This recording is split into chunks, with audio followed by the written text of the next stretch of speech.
Welcome, in front of me is a XIAOMI Mi Lite, and today I'll show you how to enable and set up the Do Not Disturb mode. And to get started, pull down the notification panel and find the toggle, which for me looks to be on the second page. As you can see right here, DND. So once you hold it, this will take you to the settings, and to actually customize it, we do need to, for some reason, enable it first.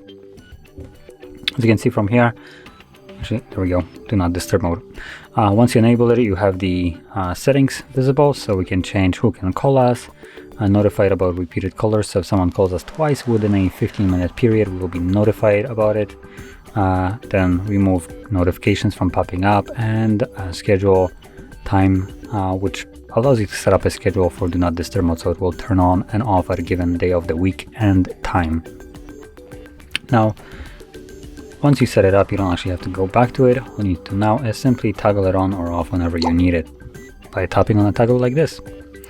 So, if you found this very helpful, don't forget to hit like, subscribe, and thanks for watching.